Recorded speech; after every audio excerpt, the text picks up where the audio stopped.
Alrighty, folks, we have that guy. Yeah, you know him as the Palantir guy, aka Tom Nash. We are having some technical difficulties, so the video is not coming through, but we've got the guy here, the man, myth, the legend, Mr. Tom Nash. How you doing, sir? Good. We're not gonna let a little technical difficulties derail this train. Absolutely, absolutely. So, Tom, I've obviously been following you for a while. Started way back on YouTube. Now, great follow on Twitter or X. I just love how you kind of put it all out there, and you are who you are. You are comfortable in your own skin, which I think is amazing. But for the folks on my audience, which is generally real estate, who may not know your origin story, why don't you give a quick brief of who Tom Nash is pre YouTube fame, pre all of that? Yeah, pre YouTube fame. Just a regular guy, an immigrant, born in Russia back when it was USSR. Mm. Uh, Basically, an immigrant kid with a dream. Eventually, got to law school, got to do my MBA, and somehow found a job in 2009, which was really hard. It's a really hard year, I yeah. don't know to this day how I pulled it off. It was not an easy thing to do. Got a job in the financial industry, then went to work for Deloitte for many, Mm. many years, and eventually got to senior manager at Deloitte, Mm. which was when I started my dream. And then when I got it, I mean, you always say don't meet your heroes. When I got there, so that's it. Yeah. And then basically I was so burnt out by that point, Mm. and I was afraid I'm going to miss the rest of my parenthood, basically chasing the bonuses and the Mhm. goals and deadlines and all this rat race. And then COVID hit, and I was just at home, and it gave me a chance to think. I was like, I don't want to go back to work. Mm. I don't want to go back to work because I feel like I'm missing out on raising my kids, being at home. I come back at 8. That would be normal. 7 would be early. Right. You don't get to see your kids through the only on the weekend, and then you're tired of the weekend. And I was like, I'm out. I'm Yeah. out, and no plan, bored out of my mind. And then I saw Dan Bilzerian. I was like, what is this guy doing Hmm. with stocks? And so what they, I know him from Instagram, right? Right. Why? What? I have. I was just curious. I pop up in the books, and it's the best comedy show on earth. My, I have never laughed so hard. We had like him expensing Star Wars sets, like shit, like absolutely insane stuff. Just I've never seen anything like this. I said people have to. I mean, some crazy nerds like me would find this interesting, Right. and I just started uploading it for kicks, and all of a sudden started getting like hundreds and thousands of views. Wow. And then I started digging further and found out more funny stuff about it. And then before you know it, the channel was like popping, Yeah. 60, 70,000 subscribers almost like overnight. Wow. And then I was like, wait a second, I can do this because this ain't hard. I like this. Yeah. And I mean, I can do this, and then the money will follow at some Right. point. If I Yeah. enjoy it and it's a good product, I'll find a way to monetize it down the road. Wow. And then that was the story. And then Nikola came along, Yeah. and I saw Nikola, and I saw Trevor Milton, and I immediately had like, my radar went off like ding, ding, ding, ding, ding, ding, ding. Something's Right. wrong. Yeah. Something doesn't add up here. I feel it. I feel it because, bro, I've been doing financial due diligence for the most part of my career at Deloitte. Like, I know when things don't add up. And I was like, this Right. shit does not add up. Nothing here adds up. And I went on this crusade when the stock was at 80, 90, and I was being harassed. The Mhm. company tried to shut me down. Wow. We went to war against them. I was already technically banned from YouTube. Mm. I got an email that within 30 days my channel will be gone because they basically struck down my videos. Mhm. And we went to war. with my 400 followers on Twitter, Yeah. and we won. And they took down the strikes, That's amazing. and everything I said about the company turned out to be true. Trevor went to prison. Yeah. There is no hydrogen projects at all. Yeah.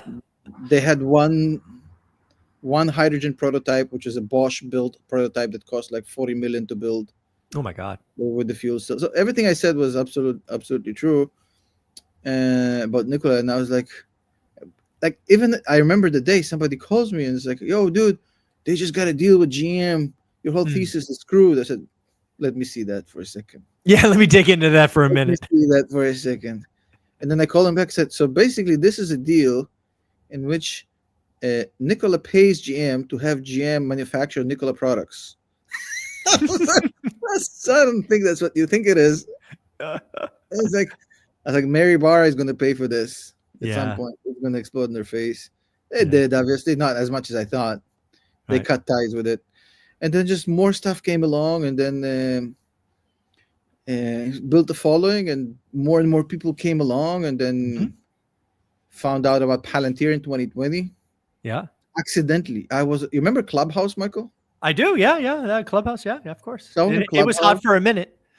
It was amazing for like a couple of like 6 months. It was the best thing ever. And I was on Clubhouse, and some I was meeting a lot of really interesting people, and Mm. just met this banker, and we're both kind of finance broing it out, you know what I mean?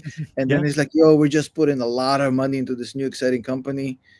I said, "Which one?" He said, It's like Snowflake, Mm. but it's like 10 times better, and it's valued at half the price." Oh. Oh, I'm interested. Yeah. That got my attention. That's a good I know ratio. I'm interested because I knew Snowflake Right. because of Buffett, and everybody knew Snowflake because Frank Slootman, right?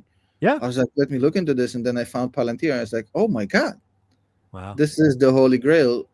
It was $18. I Okay. basically went all in on this. Initially, I looked very, very smart, Okay. and then very quickly, I looked very, very dumb. Right. Yeah. 2022 came about. That was an ugly Yeah, year. and I was like, look very dumb. By that point, I already had like a community, Mm. and I remember when it was $6, and some guy from my community just commented that he remembers that Zoom. I do like a Mm. weekly Zoom call with my community, and then he said, "I remember back in 2022 when it hit $6, you opened up your screen and you showed us how you're buying $80,000 worth of Palantir shares that day, Nice. and then you gave us the confidence that And I was basically I didn't budge, Hmm. and to me, it was my what I mean. It's like you look in the fundamentals. You're saying there's nothing wrong with this company that warrants an 80% drop, right? Hmm. The Yep. business is getting better. So the macro is a little bit iffy, but half the business is government based, so the macro is not that big of a deal. Plus, there's so much potential in talking to clients, and I had people reach out. From one guy reached out to me and said, "Yo, I'm on Skywise. I'm one of the suppliers of an airline that uses Airbus, and ever since I got on Skywise and Foundry, I've been buying Palantir shares nonstop because this is amazing." And another guy reached out to me and said, "Hey, I'm a former employee. I no longer work there, and I have a lot of problems that I can tell you that happened there. A lot of things I'm not happy about the sales for them. But I'm telling you, these guys in 10 years they're going to be Microsoft. They're Mm. fucking they're beasts." And he criticized a lot of things, but also said, "Hey, they're amazing. The product is unrivaled." Another guy reached out to me and said, "Oh, we're a big logistics company. They saved our lives," and it just kept on coming and coming and coming. All these people just reached out to me and told me these stories. I was like, "Oh my god." Everything I hear about this company, both from veterans who are saying, "Hey, these guys saved our lives," and in the business world, and looking at the data, and okay, so it's a rich valuation, but guess what? Every premium product you're going to buy, it's going to have a rich valuation anyways. So it's Yeah. never scared me. And here we are today. Stock went up all the way to 110, 114. I lost count at some point. 115. I checked before our No. call because I knew we were talking. Yeah, 115. I don't get too high on the current price, Right. to be honest, Mike. I don't know if you saw my last video, but I said in my last video there's a good chance this thing goes to 60 within the Yeah. I heard you two or say 3 that. months. Easy. Yeah. I will not be surprised if that happens. Yeah. And knowing that there's, you know what I mean. There's always a level of gravity Hmm. when something just jumps up like that. At some point, it has to correct. Yeah. Reversion to the mean. You have to at some point. It's not gonna. People who think that this is just gonna continue to 500, they're idiots. Yeah. And it will go in a direct line, Yeah, straight line. it Yeah. it, it, it will correct. And so I said in my video, I said, look, if you're concerned about that and it's a problem, sell 30%, Yeah. take your profits. Take some And if chips. you are, an uber long term crazy storm chaser like me, you're waiting for this drop, then you don't really. It's not a problem. So Mm. there's nothing to do really, and just make up your mind what you are. And there's no shame in taking profits. I mean, nobody's Yeah. ever went bankrupt Yeah. off of You don't taking. go broke taking profits, Yeah, right? take some profits, bro. Buy a house. Yeah. Do something. Why Yeah. not, Well, bro? it's This is pretty. the advice I gave Michael. I had this guy. I'm sorry to hog No, all the go. time, but I'll tell Go. you this crazy, crazy story, Mike. You will not believe this. You remember the GameStop mania? I do. Okay, so GameStop is the furthest thing from Palantir, right? Because this thing was empty calories from the beginning, and I Oh, knew it yeah. was empty From the, calories. from the jump. Yeah. But the level of euphoria was insane. Hmm. One guy reaches out to me on my Discord. He's like, "Yo, um, I went into leverage on GameStop very early, and I went from having no money to buy shares to $1.5 million in Oh, GameStop. wow. What do I do?" I said, "Let's go." I had him show me the portfolio, show me everything to see that it's legit. I Yeah. said, "Okay, let's jump on the live stream." And we Yeah. jumped on the live stream, and I said, "Look, dude, you have to sell. Yeah. Come You on. have to sell. You have to sell. You have because his dad was working overseas because they couldn't afford it. He was broke. They were really like good people, but like just really Yeah. hard life." I was like, "Dude, you have to sell. You have to sell." It's like, "No, I'm not selling because it's an ideology. We're gonna bring down the hedge funds." I said, "Dude, you're not gonna Oh, bring down not gonna. anybody. You're not bringing down anybody. Just freaking sell. You have to sell." Oh no. And then I got him the max I got out of him Mhm. is he bought a Mercedes, No. like an AMG. All right. He took like he's like, at least buy a car. At least you have something when this thing collapses. And of course, it collapsed, and Yep. he was left with the AMG, which he sold and made some money later. But Oh at least man. I got him an AMG out of this. Yeah. Yeah. It's a very common thing. So you graduated college in 0809. I'm a couple decades older than you. I remember the .com crash. I turned 7 grand into a couple hundred grand in about 12 or 14 months or whatever it was, only to lose 80% of it when the party ended. Now the biggest part of that failure, to your earlier point about the frauds you uncovered, I got hit by Enron and then WorldCom back to back. Jeez.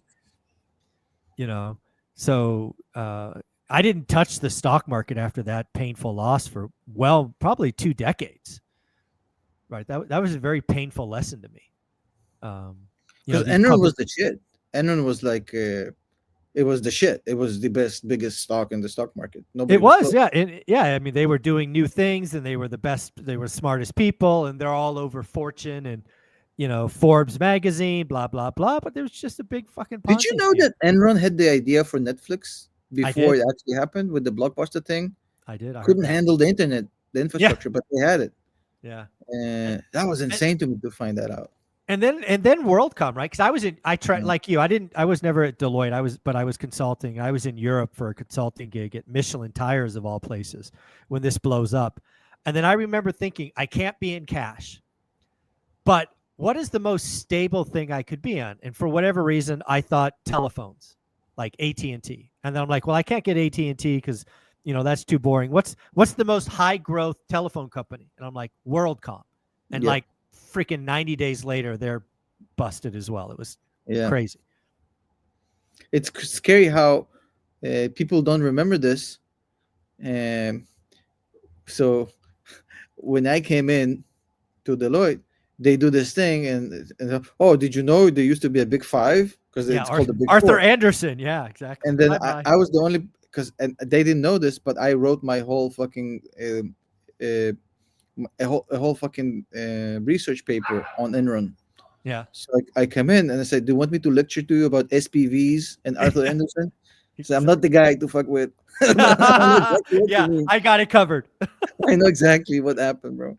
Yeah, It's like that's funny. Arthur Anderson was the biggest accounting firm in the world. Oh, Enron, they were prime pristine. yeah, Yeah. Yeah. Enron was the biggest, best company ever, and then it Yeah. all went to zero. And that's why I say people like younger people, they don't understand that anything can go to zero, bro. Yeah. Anything.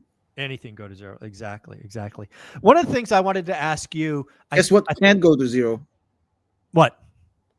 What What you can? do can't go to zero. Right. What you, yeah, your skills, what you understand. Yeah. Yeah.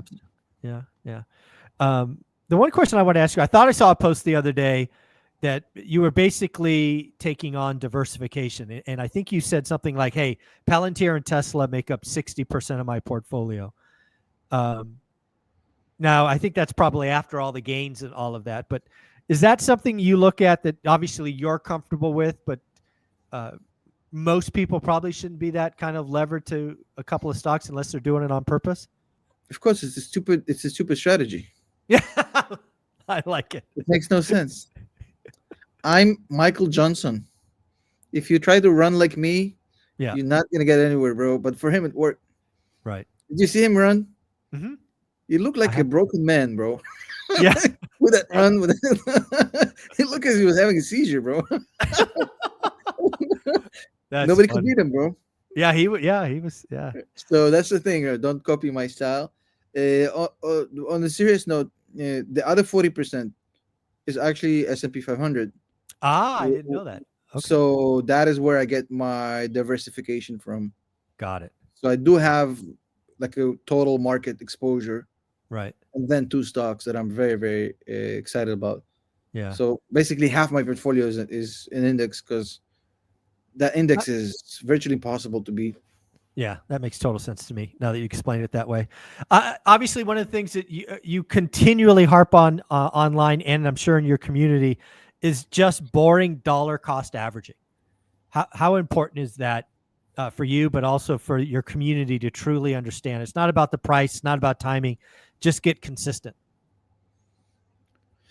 You know, I heard this lecture from Jack Bogle, Mm, who's one of the greats, obviously, right? If yeah, you talk about like he's the Oscar Robertson of investing, right? yeah, Um, what a comparison. yeah. I'm getting impressed, man. You're pulling out the names. I like it. uh, so, and he was saying a very very important insight. He was saying that unfortunately most individual investors they sell when the market goes red, Right. and they sell at the worst possible time, negating the whole idea of dollar cost averaging because uh, if you hold, okay, but Right. selling during a downturn is the worst thing you can Yeah. do, right? Yep. Yep.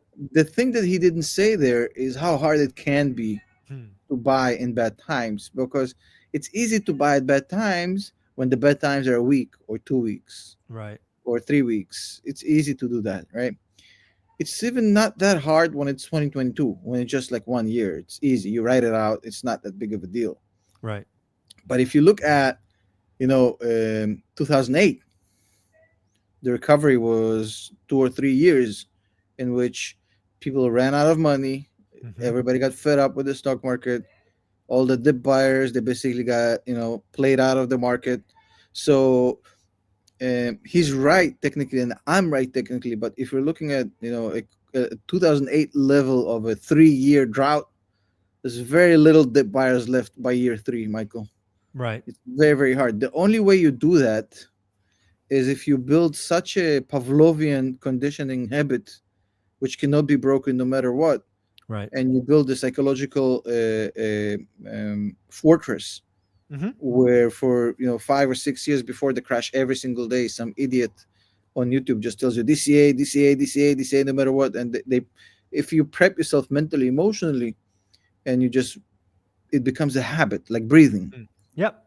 That is the only way you have a chance of not being one of the ones who sell if things get really, really, really bad.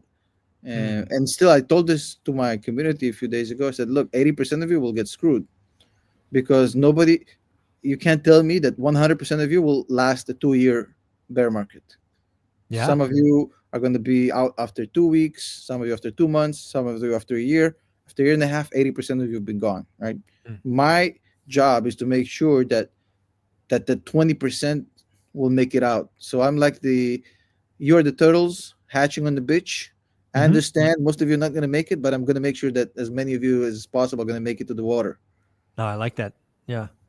Yeah. I would love to talk about your community because, as I understand it, obviously you blew up on YouTube first, and at some point, maybe it was because of the threat of YouTube canceling your channel, you opened a Patreon account or Patreon channel. Forgive me, I don't know the right I don't know vocabulary. what's the right terminology either. Is Okay, it? Is, good. yeah, I just call it community. I don't know Okay, what's the community. right terminology. Yeah, So, community. so was that the right order? YouTube first, and then Patreon second. I wasn't out of fear of getting canceled. I'll tell you why Okay. I did it. Okay. It's because I realized I don't want sponsors on my channel. Ah, that's a big thing. Yep. So the sponsors they come in and like you read a sponsorship. Hmm. So number one, you have to interrupt the video midway through the video, which is this annoying thing as a Hmm. viewer. But that's okay. Okay, you can live with that, right? Hmm. The bigger problem with sponsors is like they get to review your video, and if you say things that they don't like, they get to do their little comments and the Ah, notes, and then basically you're becoming censored in a way. yeah. Right? And I was like, I don't want to be dependent on any sort of uh, not sponsors and not also monetization. Because if Right. I curse in my videos, I get demonetized. The video is not going to make any money. Right. But if my income is purely from ad revenue, then I'm not going to do It what I wouldn't be want. you. Yeah, you wouldn't be who Yeah, you are. I'll be PG-13 and I'll be nice, but that way I couldn't give less fucks about the ad revenue or the sponsors. I have my Patreon community and I can say whatever I want, talk about whatever I want, when I want, how I want it, Yeah. and that's why it exists, and they know they're there for that. Yeah. Yeah. So how long, what was the spread between YouTube and then Patreon? A year or two, or what was the gap? I think probably something along those lines. Probably two Okay. years. I think 20. And I then, think we started it when the market was ass. oh, okay. So that'd be So 22 probably. I think early 2022. Yeah. Okay. And then Maybe what does earlier, somebody get maybe in maybe late Patreon? 21, maybe late 21. I'm not sure. All right. So what does somebody get in Patreon, right? They're as I understand it, paying you. Yeah, And then what do they get there that they wouldn't get on YouTube, you think? there's different tiers. Obviously, well, their basic tier is you pay $5 a month, and then you get on Discord with us. There's a chat room. There's different rooms where you can ask questions about stocks and engage with the community. It's basically this social experience where you hang out with like-minded people. You get, I'm also in the chat here and there, and it's a kind of a social hangout for Hmm. finance geeks, which I found really interesting because I tend to just leave it on during the day, Hmm. and sometimes I work, and it adds uh, a little company to my Yeah. work day because I feel like I'm just hanging out with some friends, and I like it just personally myself. Okay. Um, there's a higher tier where people participate in a weekly Zoom call with me. Hmm. We talk about current events, the trends, macro stuff, etc., etc. Hmm. The next tier is the academy, is where we do a weekly lesson where I teach them about valuations, about due diligence, investing. And there is one tier above that for the psychopaths. I write my daily newsletter there. Oh my goodness. Wow. And there's a daily newsletter which they get access to. And I think there's one above that, which is just like a one-on-one with me. But that thing has been full from day one, so it's not really Gotcha. relevant. Gotcha. So, I'm curious. Tom Nash, the brand, right? Tom Nash, the brand, blew up on YouTube by being himself. First one after fraud. Now is championing, Palantir, Tesla, dollar Yeah. cost average, all these good things and growth. Just killing it there.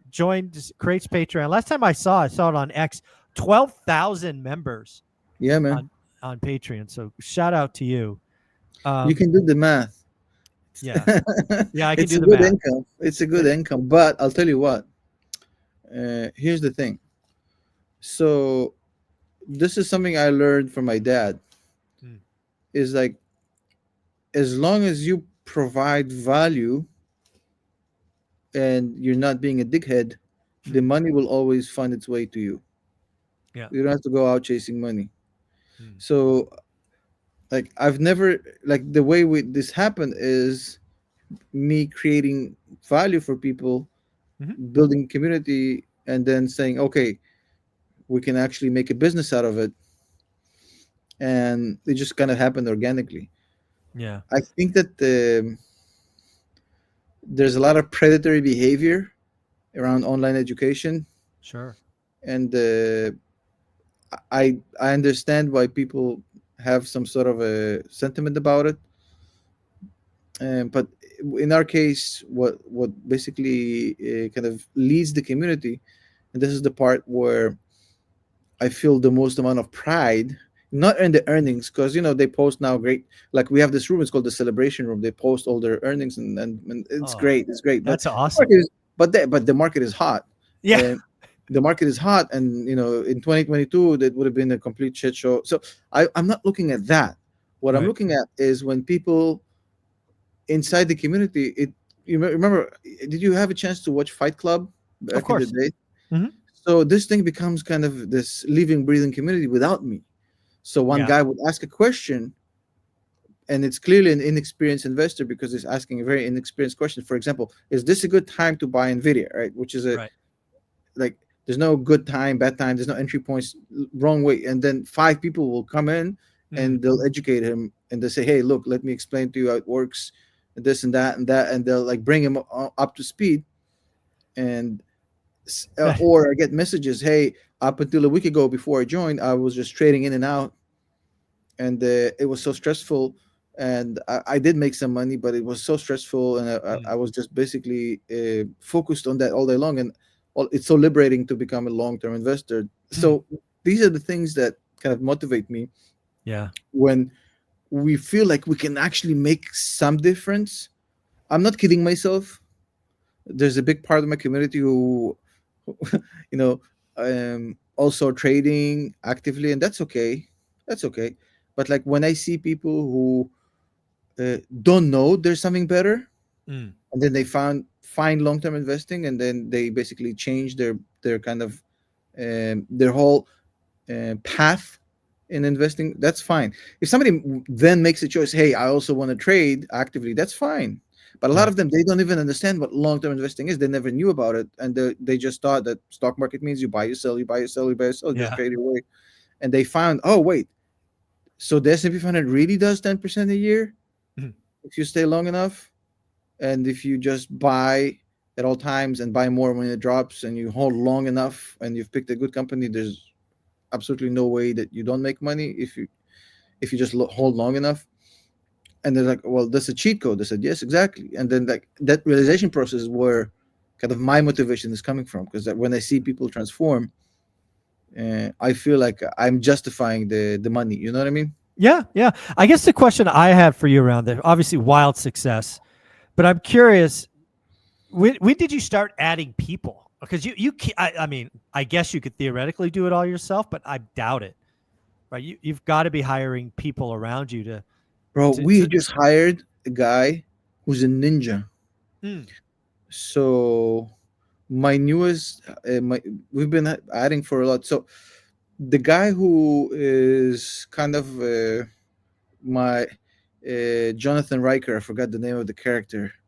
What the character was playing? Captain Picard's first officer. oh, okay. Yeah. Forgot Yeah. his Yeah. name. Okay. So I have his name is Greg, and he's been basically doing. Well, I feel even bad saying first officer because he's been handling everything on the Discord with the community, and he was just basically when we had no infrastructure, he was basically doing everything. Mm, And now we're starting to add more employees and more infrastructure. So the guy we just hired today, and this is the part where I'm so excited. So his name is Steve, and we added Steve today. He came out of training. Today was his first day actually fielding customer support Wow. emails. So he was doing it with Greg, and then today he came out of it and he was on his own. And he texted me and says, "Yo, I just saved two people from getting scammed. I Nice. can't believe it." So they texted me because Tom Nash reached out to them on Discord, and they were about to fall into a scam. And then I told them, "Hey, don't do it. It's not Tom. Right. The way we trained him." And they texted me like, "Oh, dude, thank you so much. We almost fell for this." And he was genuinely so excited from saving people from falling into this. It's Nice. like, oh, I mean, he really cares. So this, like, our team is built like that. So we don't have people who punch in and just it's all about this. It's all about values. It's all about helping the community. It's all about Mm, obviously we all want everybody needs to make money. This thing sure. doesn't work if the community members they need to make money. Hmm. I have to make money. The employees have to make money. Everybody have to make money. It only works if everybody's make money, right? But Right. that's a given. Mm, But like we don't have anybody in our team who's just basically just trying to punch in 9 to 5 and just leave right. it. But everybody's on board, and when I see this happening and I see this growing, it really like it's scary because you have to relinquish control, and it's scary as Mm. fuck because I'm a very centric person. But it also is very exciting to see more quality, talented people get Nice. involved. Yeah, it's awesome. Well, it's got to be a wonderful feeling. Certainly I can see it being scary because you've built this on your own for so long, and you are the brand. But now you are building that community, and just like you said earlier, people are coming in and answering questions, just freely and helping new investors. That's got to make you smile. The best feeling in the world, Mike. Like Yeah. when so we have a guy. So I have many moderators. Greg is my main moderator, but we have a guy from Germany, and he fields a lot of the European time Mm. engagement in the chat because we're not there. And his name is Elrond. He's from Germany, and it's like sometimes I read the stuff he says to people, and it's literally like it's me talking to them. 'Cause Exactly. I'm That's like, got oh, to this be guy, awesome. like he's really answering the way I would have answered it to perfection. Wow, And that's amazing. to see that it's beyond satisfying. It's like we're actually providing an alternative. Like every other, not every other. I don't want to disrespect anybody, but I would say a big part of the trading communities, let's call it this way, where people come in, they come in and they're being kept at arm's length Right. from the source code. So they have this mentality of, oh, we're just gonna feed you stock picks. We'll tell you Mm. what to buy. We'll tell you what to sell, and then you just copy me and do what I do. And they become kind of this drug dealer, drug Yep. user kind of relationship in which the person can never leave, right? Mm. Yep. So um, yesterday I can I can I can read you a text I got yesterday from one of my members on my Patreon. Okay. It's a bittersweet. It's a bittersweet. All right. Um, but I even though it's bittersweet, it's mostly sweet. So Okay. a guy joined uh, my Patreon a few months ago, a Okay. couple months ago, not that long ago. A Canadian guy, and we started talking, and basically he told me, "Hey, I work as a chef for Cirque du Soleil," and said, "Oh, you won't believe it, but I was in Mexico with my friend Jason from Vegas, and I was at the show in Mexico, and I came in the lunchroom, and because all the athletes were Russians and Romanian, all East European, all the food was like Russian food." And I was in the middle of Mexico City with eating pilmeni and borscht and like Russian food, like a crazy good Russian food. And I was like, I said, "You won't believe it. I was the chef for that time in that show in Mexico. So literally ate my food." And I was like, "We're just having fun." He was a Canadian. I made fun of him, apologizing for everything, etc., etc. Anyways, so he stays on, and I'll tell you how long he stayed. So he stayed on for one, two. He came in at November. Okay, Okay. Yeah. came in at November, not that long ago. Stayed on, and yesterday he wrote to me, "Howdy, mon ami." He's a Canadian, yeah. Yeah. Yeah. Well, two major milestones this week. My first 1x Palantir on the same day, and my first 100K profit. I invested 200,000 in August 2024, and now I'm at 338,000. A lot of it thanks to you, my friend. But I'm not touching that money. It's for hopefully retiring earlier and leaving the capital to my kids. At that point, I was so proud of him for saying that, Michael. You Yeah. know what I mean? I Yeah. was, I almost, can I say, no, I don't want to say, I had an orgasmic moment when he said it. I was like, Well, so yes. far I get it. I'm still waiting for the bitter, but so far Okay. it's So pretty there's a sweet. bitter side, but I'm okay. Yeah. I was so happy that he wrote it, and then said, Nice. anyway, even though I'm going good and at investing, I think he meant doing good Right. and investing. We're still living with only one salary for the last 5 years since my wife got pregnant in 2020, and we had to move to Quebec from Vancouver. She's studying French now, and my daughter will start private schools. Blah blah blah. And so basically, we're living on a tight budget for 5 years, and now that school starts and until my wife starts working, I need to cut down again on expenses. Feel Mm. bad to tell you this, Tom, and in the good Canadian fashion, let me apologize. but, but I will get out of the academy for a while until we have two income.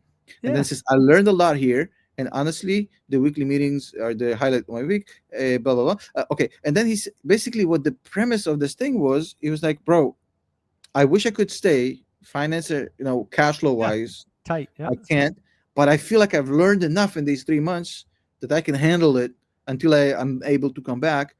And he basically flew out of the nest, Yeah. and I was like so proud of him because I was Yeah. like, That's "Oh, that's fuck not yeah, man!" horrible. Yeah. Yeah, but it's like losing a guy who is some people you don't know from the community, you never talk to them, and this guy we were just Sure. going back and forth all the time on the DMs. So it sucks kind of losing him as a member, but on the other hand, I'm so proud of him and the way Yeah. he explained it. I was like, he got it. Yeah. No, I'm gonna guess you get messages or texts or whatever they are. It has to be multiple times a day now, and now some of that's because the market's doing good, sure, but you are helping people. Yeah. You know, Well, I can't feel them anymore the way we used to. So I have a guy who handles all the social media DMs, all the emails and everything, and that does that part. But I get it, give input on every single thing that they answer. So they don't just answer automatically. There's no scripts. nice, nice. So they talk to me, they ask, and then I answer, and then they write all the responses. But I don't physically do it anymore. Yeah. When did you get your first team member? How long into this building of a brand of building Tom Nash? When was the So first my team member? first team member was Greg, and he was so good. We didn't need one more for a long ass time Mm, because he's such a superstar. But that was probably late 2022, early 2023. So we were okay. bootstrapping for a long time. Okay. And is he local, like with you, or is he in a foreign country? Oh, he's a foreign country. I think he's in Saudi Arabia. Oh wow. Okay. All The right. So whole team, like Steve is from Africa, Greg is from I think from Saudi, mm, or Middle East somewhere. I don't know. There's all. We have a guy from Sweden, a guy from Germany. A lot of different communities. very It's very all cool. it's this the new world, Mike. When Yeah. nobody is there's geography means nothing. I love that. I love that. It gives all of us hope for our communities growing and adding more and more people. I wanted to And, share with you the what. thing is like Go ahead. think about it this way. Uh-huh. Also, as somebody who runs a business, right? So I'm not a Fortune 500 company. I'm just a regular guy, right? Look, if I the the ability for me is, for example, like there's a lot of this arbitrage going on right now with jobs with white collar jobs. Sure. Absolutely. Yep. So you can go to jobs.ph and hire a programmer from Philippines who'll do the work for you at 1/10 of the cost of a Yep. U.S. A junior, right? And you used to be able to go to Ukraine. I don't know what the situation in Ukraine is, but like it's a global market when everybody's competing, right? Hmm. And I think that this global mobility is such a wonderful thing because I get to pay salary to somebody who is in a place where he could never dream of getting a white collar job before, Right. right? In like in Africa or in whatever, and or in the Philippines, whatever that may be. And I think it's wonderful. I think it is. I think it is. One of the questions I want to ask you is I have this very simple wealth formula. I'm going to run it. It's only 3 steps. I want to see if you like it, you poo poo it, you know, shit all over it if you don't like it. So here it is. Step one, you have to create disposable income. You have to create seeds that you can invest in something, right? Facts. More income, less spending, or both. There's only three ways you get more disposable income. That's step one. Love it. Step step two, you've got to become elite at something, right? None of this, I'm going to do dabble here and dabble there. I chose single family homes, Fresno, California for a decade. That's all I looked at for a decade. That's a You great chose, business, by the way. yeah, I retired 7 years ago. It's amazing. Um, so you chose stocks. I don't care if it's classic cars, wines, collectibles. Don't matter. Be the 10%. Yeah, it's not that hard today to be an elite at something. You'll be in the, if you'll be in the 10%, you'll make 90% of the money. Exactly. And then step three, this is the magic, and everybody hates step three, is it takes 10 years. Yeah. That's the my, old Warren Buffett. Everybody yeah, wants to get rich. Nobody's willing to get rich slow. yeah. It's I see it all the time, Yeah, right? man. It's like you're doing the right things, but it's been like 10 minutes. It's been 10 months, not 10 years, and everybody just wants it so fast. Well, uh, even like people look at me and say, "Oh, look at how he exploded, bro." I've been doing this for 5 years. Yeah, yeah, It hasn't been an overnight success, and I lived through 2022, yeah. well, 2022 was rough. which Yeah, was tough. Um, and yeah. I literally was on a call with some guy. I'll tell you in a second my thoughts about your thing, but I like it a lot. I was on the call with some guy, and I was like, "Dude, how do I handle all this negativity?" Yeah. Because my partner, this negativity killed the best show on YouTube. So okay, I'll tell you the story in a second. But first of all, I love your formula. It can only be drafted by somebody who's actually made a shitload of money and has been through the ringer. Yeah. It so it's clearly is it's a product of blood and sweat, and I love it. I Awesome. fucking love it, and I agree with every word you said. So I don't know if you followed me back then or not, but Spencer, he knows the show. I used to have a show called Money Talks. Hmm. So Money Talks was the best work I've ever done. It Mm. was my lightning in bottle, bro. That's my Abbey Road. Okay. Okay, you won't find it. It does not exist Oh, it anymore. doesn't exist. Okay. No, I'll tell you why. So I met this guy. We're still good friends to this day. So I was just doom scrolling on YouTube. All of a sudden, I come across this live stream. Some Asian kid was doing a Tesla DCF, Mm. and he was like on hour 5. Oh I God. was like, I like this Wow. guy. I like this guy, and he was just having fun with it. I was like, I like this guy. So I Okay. stay on for another 2 hours until he's done with it. It's like, Wow. this is a good DCF, motherfucker. It's quick. Yeah. And then I reach out to him, said, "Yo, I like your work a lot."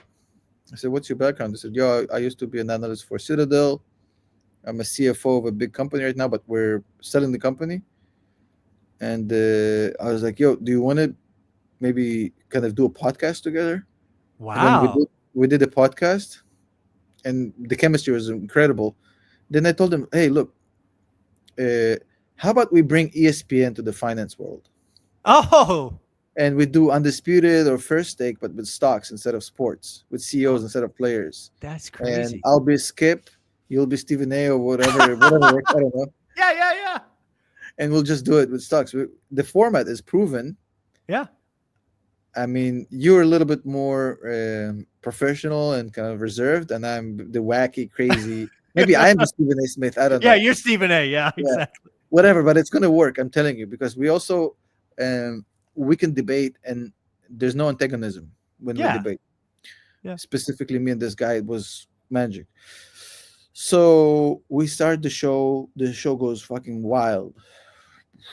We at last show we did, we had like 3,000 concurrent viewers on the. Wow. It That's was a tough. 3-month-old show on YouTube with new channel, new everything. Um, we brought in a very nice girl that was our kind of moderator, Mm. and she came in. Her name was Grace, and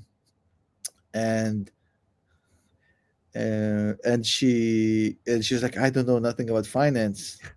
And then I said, "Hey, instead of hiding it, Yeah. Lean let's just into it. double down, lean Yeah. into it." And she's like, "What do you mean?" I said, "Get names wrong on purpose, and Yeah. like just absolutely go dumb blonde."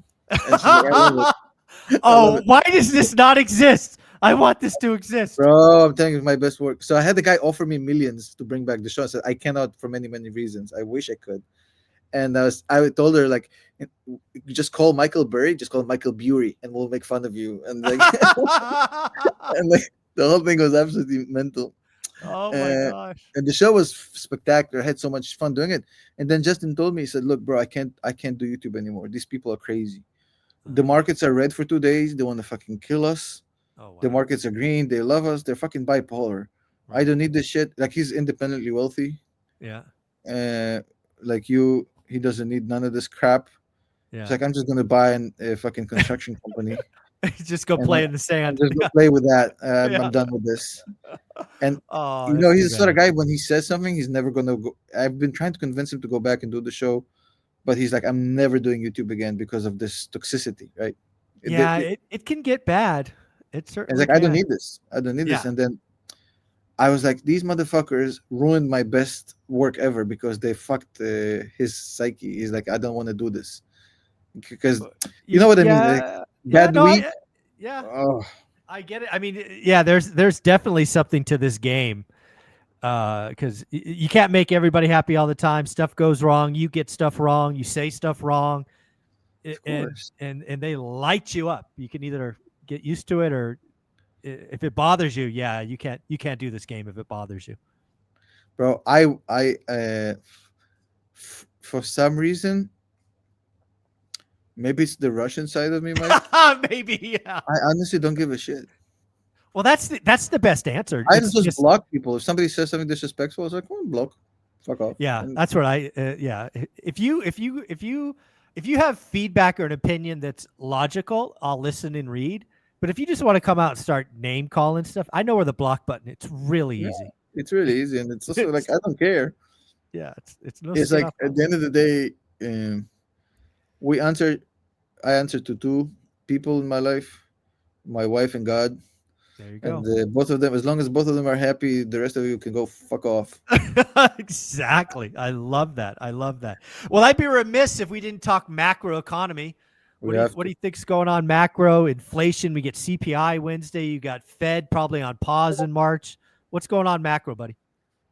So first of all, let's give respects to the greatest uh, of all time as far as macro goes, Peter Lynch, Mm. who said, "If you're wasting more than 10 minutes a year on macro Yeah. analysis, you just wasted 10 minutes of your life." Okay, so that's Shout out Peter Lynch. Yes. one of the Yes. best quotes of him ever in existence. That is a good one. That's a great one. Look, at the end of the day, I think that we can have this discussion before or after this whole tariff thing. So Okay. if we were talking pre-tariff chaos, I don't know how Mhm. else to explain it. Mm. Well, inflation is coming down. Obviously, Mhm. we're probably looking at 2 or 3 cuts towards the second half of the year. Okay. 0 cuts until June for Yeah. sure. For sure. Yeah. Yeah, and then just maybe two cuts towards the end of the year, maybe 3 cuts, depends on how good the data is, and just basically normal, in the 3% range CPI, which is acceptable, even though nobody's going to admit it, but it's okay. Mm. Um, but now it's a completely different ball game, right? Nobody knows how serious Trump is with the tariffs. Yep. Nobody knows what kind of impact it's going to have. How long term? Yep. Yeah, it's such a crapshoot, right? There's at this point you almost say, well, good job, Powell, for not Yes. Exactly. rushing, for waiting, and then you just fell ass backwards into a situation where like, oh, he's like saying, oh my god, thank God I Yeah. didn't push the interest rate lower because now we don't know what's going on. So Yeah. now that 6 months they have Mhm. is critical because they won't do jack shit until the dust settles with the Yeah, they tariffs. got it. They got to see what's coming, what's Yeah. real, what's not. Yeah, I've actually told people. Well, I make. Powell fell ass backwards into really good, Yeah, he like got from doing lucky. nothing twice already. He's been like, Yeah, you know what I mean? yeah. No, I do. I'm calling right now, Tom. 0 or 1 cuts for the year. That's what I see coming. Yeah. Yeah. Well, as long as we don't have hikes, Yep. I Yeah. think Height would be a yeah, problem. as long as we don't have hikes, if they just keep it at the current level, the market's not going to freak out, right? As long as they don't reverse the general direction of we're still easing, Yeah. generally speaking, the markets are not going to, Yeah. A, go into a a rate hiking cycle has not started. We're just on a no. delayed rate cutting cycle. Yeah. Yeah, look, Makes they and really they don't have, even if without tariffs, Mhm. with how good macro data is, they really don't have to cut. No, they Unemployment is shouldn't be coming cutting. down. No. Yeah. GDP is doing good. And why would they cut? There's nothing like Yeah. I know some people are going to scream, "Oh, you're going to cut too late. There's lagging in for sure." I understand this argument, but Yeah. at this point, it's an academic argument because tariffs have completely changed this whole debate. It's Yeah. irrelevant now. Yeah, it's a completely different game. You got to watch where the pieces fall. The last question, I know you got a busy day. I wanted to ask you, what do you think about what's going on with Doge, with Elon Musk? Are you a fan of rooting I out love this? it. I Yeah. love it, bro. He's pissing all over. All over. He's just. You know what he did? Hmm. He went on the top of the highest in the pool. You know that 5 meter thing when you jump, or Yeah. the 10 meter one when you jump. Diving board, the diving Yeah, board. the Yeah. diving board, the top ones, and he's just pissing from it to the pool, and he doesn't give a fuck. Right? He's like, "Fuck you all in the pool, get out." Yeah. He just doesn't care, bro. Yeah. And now that jokes aside, he's addressing a serious issue, right? And the serious issue is that there is a reason. Not that it's not as grave of a problem as certain people make it out to be, but it's still an issue, right? Hmm. So the U.S. national debt has doubled over the Yep. past 9 years, right? Went from 18 to 36. Oof. The reason that this keeps happening is because the level of government expenditures are way too high compared to the tax collections, right? Yep. So you It's a very collect 5 simple trillion, equation. yeah, Yep. you spend more, well, you need to print more money, which means you increase your deficit, et cetera, right? Hmm. And that's not a huge problem if you the world's monopoly money. Right. If the only country that can sustain this indefinitely, pretty much, is the country that is the reserve currency of the world because they pretty much Hmm. own. They're not a money. Uh, they're not a money consumer. They're a money producer, right? Right. However, okay, there is a problem here that as the debt starts to balloon, the service cost on the debt start to balloon. And Correct. that bites away from things you would rather spend the money on, such as education, infrastructure, logistics, and basically GDP generating items. So if Yeah. you're spending more money on servicing a bigger debt, that means you're spending less to generate GDP. When GDP comes down, tax collections come down, and then you have more deficit, and it's a very vicious cycle. So you don't want to get there. I'm not saying that Hmm. we're there. I'm just saying that this issue needs to be addressed. Yep. Now, how it's going to be addressed, I don't know. But if you're asking me, is Elon right with his basic premise that the government is spending too much money? I think it's 100% true, and it's not me saying that. It's Milton Friedman saying this. Milton Friedman talked about it back in the 70s, and he said, "Look, Yep. folks, you all want free shit from the government. None of you want to pay taxes. Where do you think this money is going to come from? You all want free stuff, right? You want Hmm. education, you want this. Not that education is free anymore. I mean, well, maybe we can take education out of it, but I mean, Yeah. but Yeah. you want healthcare to an extent. Again, big problems in America, bro. Yeah. When you break Yeah. it down to pieces, but I mean, the idea is you want government services. Hmm. These government services are not cheap. You don't want to pay taxes. If a politician raises taxes, you're going to vote him out of office. So what they want to do? They're going to print money, right? Yep. So Elon Musk is basically reversing this and is saying, well, okay, we can't afford to live like this. Yep. So he's saying that there is a way the Holy Grail exists, right? So he's saying Hmm. the Holy Grail exists. And he's saying, look, I can use my brain to kill inefficiencies in the way the bureaucracy have been distributing our money without hurting none of your services. Hmm. And just by cleaning up the way the old, saturated, fat, tired system has been operating, just by cleaning the pipes, Yeah. I'm going to get way more out of this engine, and you don't have to do anything. You don't have to give up any of your services. If that's the stated goal, I'm all for it. and the question is, can he execute? And given on his track record, I think there's no one better to do it. Yeah, I think his track record of accomplishing the amazing is pretty good at this point. He'd be a hard guy to bet against, I think. Some people insist on doing it. Yeah, they do. They still do. I, but again, look, some people like putting things up their butt and in pain, in context of pain. Again, I'm not talking sexually. I'm talking like some people Yeah. enjoy pain, Yeah. so the maybe it's almost masochistic at this point to bet against him, because where did he fail? Right? You Yeah. look at you don't okay. You say I don't like the guy. He's an asshole. He's a douchebag. Oh, he Right. has 17 wives, 47 kids. What you can say whatever you want about Elon Musk, workaholic, whatever. Not a nice. What you can say whatever you want. Hmm. Show me failure points in his Yeah. PayPal success, Tesla success, SpaceX success, Neuralink success, Starlink success. Show me where he failed. Twitter and Yeah. X success. So if you can't point to any failure points, how are you gonna? It's a very stupid bet Yeah. to bet against him. Yes, he's not always good on times and schedules, Hmm. but Yeah. who is? Yeah, especially when you're trying to do the impossible or the seemingly Exactly. impossible. Yeah. I And think I people think make fun there's of the robots. They made fun. Oh, the bots, they look silly. yeah. I'll see you in 5 years, my guy. Yeah. I think he will be the first trillionaire. I don't think there's Yeah, anybody that's going to be close. I think when you get Starlink and SpaceX public, he's going to be a trillionaire for sure. bro, he's gonna be the first trillionaire living in a tiny house.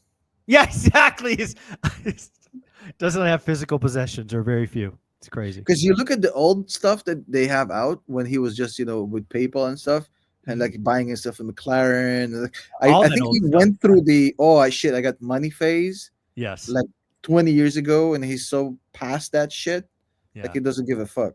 Yeah, he doesn't care anymore. It's pretty amazing to watch.